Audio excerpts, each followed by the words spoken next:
promoting dialogue. It's 6 p.m. in Dakar and Conakry. Good evening and thank you for staying tuned to West Africa Democracy Radio, broadcasting on 94.9 FM. Welcome to Newslink. First, our headlines. The Nigerian government denounces a report by the U.S. Congress over alleged Christian genocide. To use the faith of the inhabitants as the motive for the attack is totally off the mark. The Manu River Union on edge of diplomatic tension after arrest of Sierra Leonean troops by Guinean forces. The umbrella body of high school teachers in Senegal threatens a nationwide strike over unmet demands. And the Liberian Senate reviews a bill proposing the establishment of a claims court. There is no court in the republic that grants the right to citizens, the opportunity to citizens to sue government and agents of government when rights are abused. Please stay tuned for details of these stories and more. On the news, this is Deborah Amuo. Many thanks for joining us. Newslink begins in Nigeria, where the federal government has reacted strongly to comments by the United States Congress alleging religious persecution in the country. The presidency dismissed the claims as misleading and urged a clearer understanding of the country's security challenges. WADR's Abuja correspondent Yechenu Sasetu reports. The federal government has faulted remarks by members of the U.S. Congress suggesting that Christians and other religious groups are being persecuted in Nigeria, saying such statements mischaracterize the country's security situation. In responding to the comment, Nigeria's Minister of Information and National Orientation, Mohammed Idris, emphasized that Nigeria does not have a state policy of religious persecution, noting that the government respects the rights and freedoms of all faith communities as enshrined in the Constitution. Sometimes you hear this argument about the minorities being attacked. The policing system and the security agencies will not in any way, because someone is in the minority, say he's not going to be provided security or is not going to be protected by the security agencies. Also responding to the international reaction, the Minister of Solid Minerals Development, Dele Alake, said attacks on communities in parts of northern Nigeria are largely driven by economic motives, including competition over land, resources, and livelihoods. Some may be political,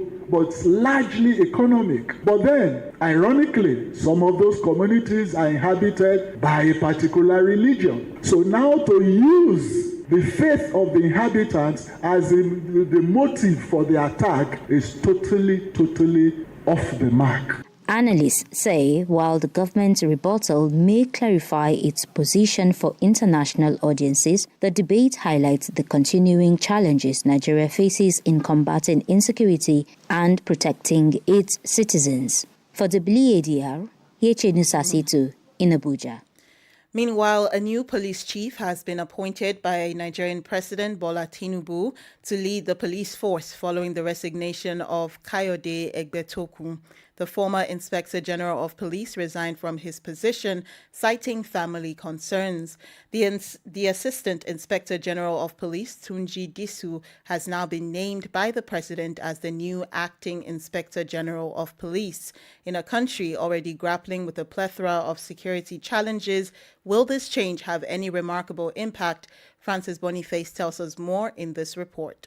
Tunji Disu, appointed Assistant Inspector General of Police in March 2025, replaces Egbetokun, who was appointed on June 19, 2023. The former IGP's stay in office was marred by controversy in 2024 after officially reaching the official age of retirement. However, his stay in office was extended following an amendment of the Police Act in 2024. And now a resignation due to personal reasons has raised further skepticism and questions about the main reasons he resigned. Rothschild believes the resignation stems from presidential pressure. I think we can respect the position of the former IGP, but it is clear that security situation in the country has continued to go from bad to worse. I would think, in my opinion, that would have informed why the president had asked him to resign his position. Roadshak further reflects on the shortcomings of the former IGP and how Disu could potentially enhance security. The police, under his watch, really failed to get the necessary intelligence needed to stop crimes from happening. The police seem to be handicapped. Inspector General Tunji will have a lot of work on his hands. He is without the baggage of some of his predecessors. And to add to it, he is immediate past head of intelligence. I will assume that by now, since he is at the helm of affairs, he will make sure that the intelligence that he's been feeding on the table of his predecessor should be dispatched, that part of the intelligence should function optimally. Overall, the change could potentially have a huge impact on the country's police force, which faces persistent accusations of serious misconduct, including excessive use of force, torture, arbitrary detention, and systemic corruption. Francis Boniface with that report. Elsewhere in the region, tensions are mounting between Sierra Leone and Guinea over a border dispute. On Tuesday, authorities in Conakry announced the arrest of several Sierra Leonean soldiers alleging they had crossed into Guinean territory without authorization. However, Freetown, in a swift response, offered its own explanation, saying its troops were operating within what it considers its sovereign territory.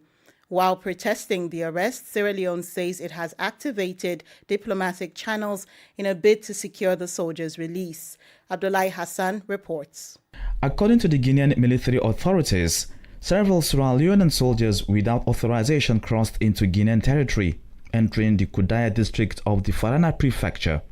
They reportedly advanced about 1.4 kilometers beyond the borderline, set up a tent and raised the Sierra Leonean flag, an act Conakry describes as an unauthorized military presence. Guinea says 16 Sierra Leonean soldiers were arrested and equipment found at the scene was seized. A statement from the Guinean command indicates that the detained soldiers and confiscated materials have been handed over to the judicial police for further investigation. But Sierra Leone has condemned the arrests. The Minister of Information, in a statement, says the incident occurred in the Sulima chiefdom, where members of the armed forces had been deployed to produce bricks for the construction of a border post and accommodation facilities to support security operations in the area.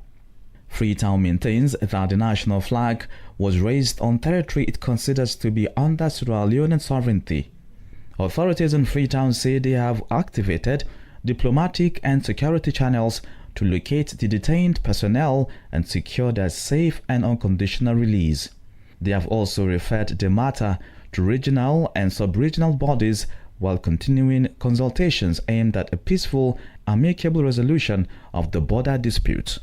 Abdullahi Hassan reporting. More stories coming up on West Africa Democracy Radio. Newslink continues. And now on education, concerns are mounting in Ghana over rising incidents of violence in senior high schools following a string of clashes at major inter-school events. As a result, several students have been injured and others are currently in police custody.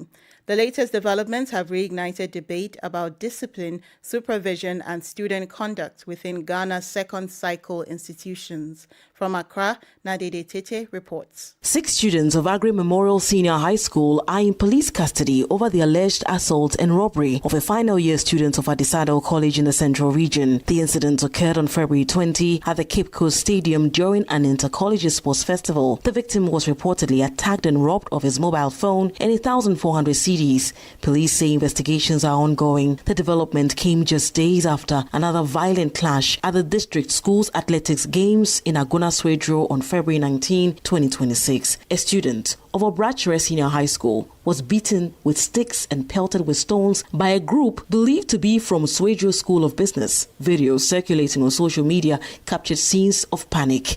3 students have since been arrested in connection with the attack. The back-to-back incidents have reignited debate over discipline in senior high schools, with some calling for the return of corporal punishment. But Executive Director of the Institute for Education Studies, IFES, Dr. Peter Patianti, says the issues go beyond beyond punishment. Anytime you talk about indiscipline, the first direction that comes to most people's mind is cane. People don't really understand the generation that we are dealing with. This is a generation that have a lot of exposure, and you need to be very tactical in dealing with them. These kids have developed a certain kind of attitude that goes beyond you caning them. It won't change anything. He is urging a coordinated approach that addresses supervision, school culture, parental involvement, and enforcement of existing rules. Dr. Anti warns that without a comprehensive response, such incidents could escalate and threaten safety in schools. For WADR,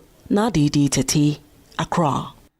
And in Senegal, the umbrella body of the unions in the education and training sector has announced a nationwide work stoppage starting today. A full strike is planned for tomorrow, with further action scheduled for next Monday, March the 2nd. The unions are accusing the government of what they describe as inaction in implementing previously signed agreements. Among their demands is a settlement of outstanding payments owed to education workers.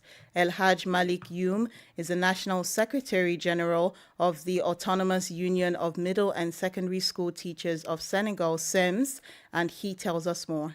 We've been facing great difficulties as far as our careers are concerned, and now we want them to digitalize all the platforms which are in charge of taking care of our careers. This is one point. The second point is related to the situation of one specific civil servants who so far have great problems in their status. We want them to have the same status as all civil servants. And we said that this is not normal. After working for government for at least 20 years or 25 or 30 years, at least when you retire, you should have a pension on which you could live.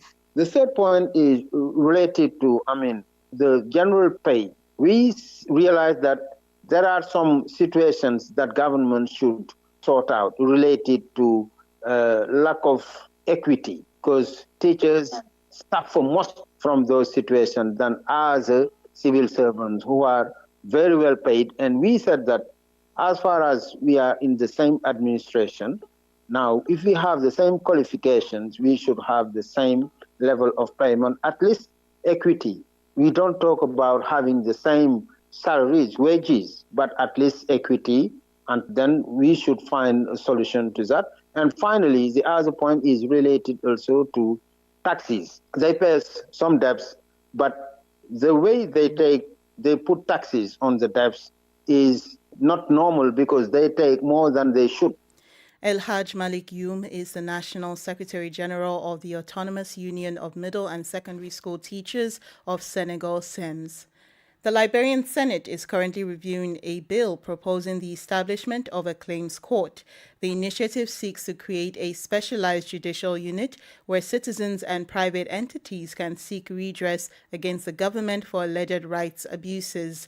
WADR's Monrovia correspondent Abraham Parker reports. Senator Abraham Darius Delone of Moserado County is the main sponsor of the new bill that seeks to establish the Claims Court in Liberia. He says the proposed court is anchored in Article 26 of the Liberian Constitution, which guarantees fundamental rights, including right to life, property ownership, and personal freedom. Once your rights are abused, there is no court in the republic that grants the right to citizens, the opportunity to citizens to sue government and agents of government acting on behalf of government when rights are abused. Addressing concerns about possible duplication with existing courts, the lawmaker clarified that the Claims Court would have a specific mandate focusing strictly on cases involving abuse of fundamental rights. The criminal code A, B, C, D, and even E. E has to do with armed robbery. A has to do with capital offenses, especially like treason, murder, rape, anything that is especially not bailable. Those are criminal codes to which only the government can sue. A report by Liberia's Independent National Commission on Human Rights documented disturbing patterns of violations,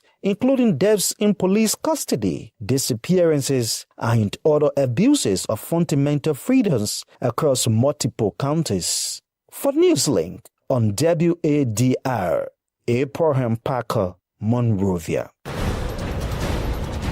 You are listening to Newslink on West Africa Democracy Radio, broadcasting from Dakar on 94.9 FM and online at wadr.org. Here is a reminder of our top stories. The Nigerian government denounces a report by the U.S. Congress over alleged Christian genocide. The Manu River Union on edge of diplomatic tension after arrest of Sierra Leonean troops by Guinean forces. The umbrella body of high school teachers in Senegal threatens a nationwide strike over unmet demands.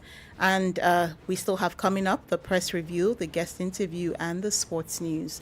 Please stay with us. Fresh and breaking news all the time. Hear it first as the news breaks, only on West Africa Democracy Radio. Newslink continues. We turn to Togo, where cultural actors are voicing frustrations over what they see as state neglect. On Tuesday, artists and industry professionals held an urgent press conference in Lomé to raise the alarm over worsening working and living conditions in the sector. The conference was organized by the Togolese Musicians Federation. Augustine Koli reports. For more than 5 years, the cultural sector has been undergoing a restructuring process. But according to artists, little has changed. They say existing laws are outdated, funding mechanisms are virtually non-existent, and mobility grants are almost impossible to access. The president of the Togolese Musicians Federation, Ariel Dassanun, describes the situation as a cycle of repeated promises without results. He says the cultural sector today is on its knees. Artists have had enough. Our regulations are outdated. There are no longer any funding or support mechanism for artists, and the social side don't even get started. Mobility funds, which were meant to allow artists to travel and represent the country, are almost non-existent. Given this situation, we feel it is our responsibility to alert the highest authorities and tell them that the cultural sector is on its knees. Cultural spaces are closed and there are virtually no cultural activities taking place. At the center of their demands is the effective implementation of the National Fund for Cultural Promotion created in 2023. They are also calling for the enforcement of private copying remuneration in line with the UEMOA directive and an urgent reform of the 1991 copyright law, which they say is no longer suited to the digital age. Artists are further demanding formal recognition of a professional status for creatives, including appropriate social protection as many work without health coverage or security in cases of illness. You cannot develop a sector without taking into account the needs of its actors. We are calling for these stakeholders to be invited quickly so we can outline the urgent priorities. The situation is serious. All the warning signals are red. To amplify their message, cultural stakeholders have produced short video clips shared on social media, directly appealing to the country's highest authorities. They describe the move as a call for urgent dialogue, not confrontation, in hopes of concrete and swift action. That report was by WADR's Togo correspondent Sylvie Ouedraogo, presented by Augustine Koli. The Gambia has been ranked amongst the 10 best governed countries in Africa and 74th globally in the 2026 World Economic Governance Index. As reported by Business Insider Africa, Banjul scored 47.6 out of 100. Neighboring Senegal ranked 7th in Africa and 63rd globally with a highest score of 54.0. The index evaluates countries based on corruption control, rule of law, press freedom, and political rights. WADR's Banjul correspondent Sang Donald Mendy completes the story. According to the 2026 World Economic Governance Index, the Gambia performed strongly in press freedom, scoring 65.4, and moderately in political rights at 54.8. However, the country recorded weaker scores in the rule of law at 38.5 and corruption control at 31.6, two areas observers say remain critical challenges. Here in Banjul, some citizens have welcomed the ranking, describing it as a positive sign for the country's democratic progress. Our democracy is getting stronger on a daily basis, and the citizens are aware of this and the importance of democracy, and it has not been abused by the state. I am very impressed what I see in terms of our government institutions introducing payment system whereby if you want to pay through the government organizations or any document that you want in the country, you need to go to the bank and do your transaction there. It is a welcoming gesture. In fact, it's a notable achievement for the Gambia. Having actually ranked at 10th position is a notable achievement. Political analyst and researcher Biran Gay says while the ranking is encouraging, significant gaps remain. We have some pending legal reforms. When you ask majority of Gambians in terms of economic performance of the government and corruption issues, overwhelming numbers of Gambians will say contrary to this index. We won't see the government taking serious steps in fighting against corruption or corrupt activities. Meanwhile, the Edward Francis Moore Center for Rights and Justice has raised concerns over the country's governance trajectory. In a statement, the organization warned that recent arbitrary arrest of journalists and activists show that civic freedom remains fragile. For Newslink on West Africa Democracy Radio, I am Sangdana Mendy reporting from Banjul. Politics, analyses on major news, social matters, and all. This is A Guest. Our guest interview segment features El Haj Malik Youm, National Secretary General of SEMS, the Autonomous Union of Middle and Secondary School Teachers of Senegal. The educationist explains the position of the umbrella body, its demands and reaction about Prime Minister Ousmane Sonko's failure to highlight their concerns during his appearance at the National Assembly. Youm says a full strike is planned for tomorrow, with further action scheduled for next Monday, March the 2nd. Now, my reaction to the speech of the Prime Minister of Senegal is just that we didn't expect much from him, because as usual, we know that generally when he goes to the National Assembly, the speech is much oriented where, topics which are not really related to the real focuses people are waiting for, such as talking about school, talking about daily life of people. Generally, it is, political talks. And this is why we didn't pay much attention to what he was talking about. What was most important for us is that we decided after our meeting to take the decision to send a new watchword. And now it will start from tomorrow, and we think that all the teachers will respect it. In your opinion, what are the urgent issues that need to be addressed? As far as talking about agreements is concerned, we don't think government has a choice to make. They are obliged to materialize all the agreements that were already signed. Because, when a government takes the responsibility to sign an agreement, it means that the government must be ready to apply it. And from this point of view, I don't think we have to say that this is priority, this is not priority. Agreements must be concretely, applied. And this is the only way we can avoid, turmoil in our school. Talking about avoiding turmoil, bring us to speed. How recent are some of these agreements that you're talking about, or are these agreements that the current government inherited from the previous administration, and what were some of the demands? No, definitely. I'm talking about the agreements the new government inherited from the previous one.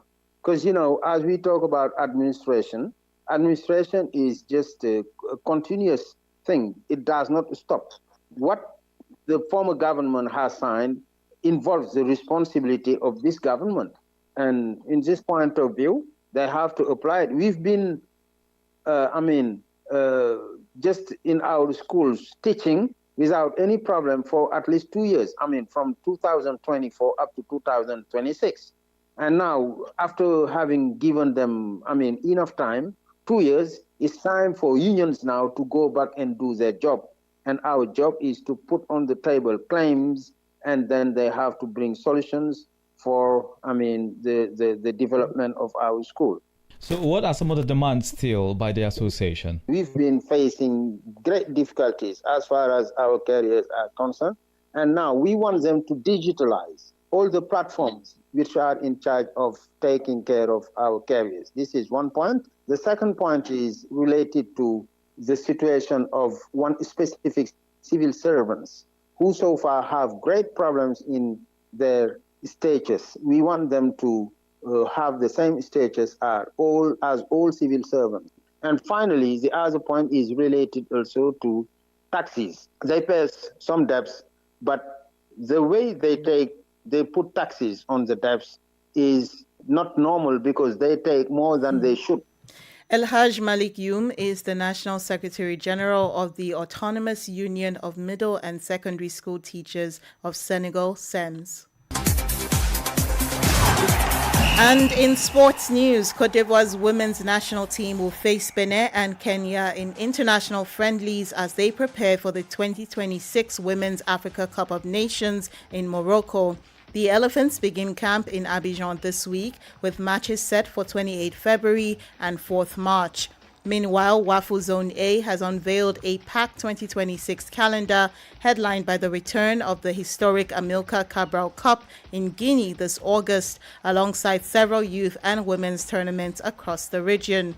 In Europe, Paris Saint-Germain defender Achraf Hakimi is set to face trial in France following a rape allegation made in 2023. The Moroccan captain denies the accusation. We have come to the end of this edition of Newslink on West Africa Democracy Radio, broadcasting from Dakar, Senegal. Thank you for listening, and many thanks to Ismaila Kamara and Maudo Diouf for the technical assistance. My name is Deborah Amuo. Good evening. And many thanks to you for listening to Newslink via Hot 104.3 FM, Hilltop Radio 104.7 FM, and Veritas Radio 102.9 in Banjul, the Gambia. We also appreciate our listeners in Liberia via Alternative Youth Radio 98.9 FM, Lofa County, Radio Kagama 94.5 FM, Niba County, DCN Radio 91.3 FM, Riverside County, Wakat FM Radio, Banga, Liberia, Radio Baf FM 91.3 Sierra Leone in Nigeria, and Love 104.5 FM Abuja. For you listening via Radio Pad 95.1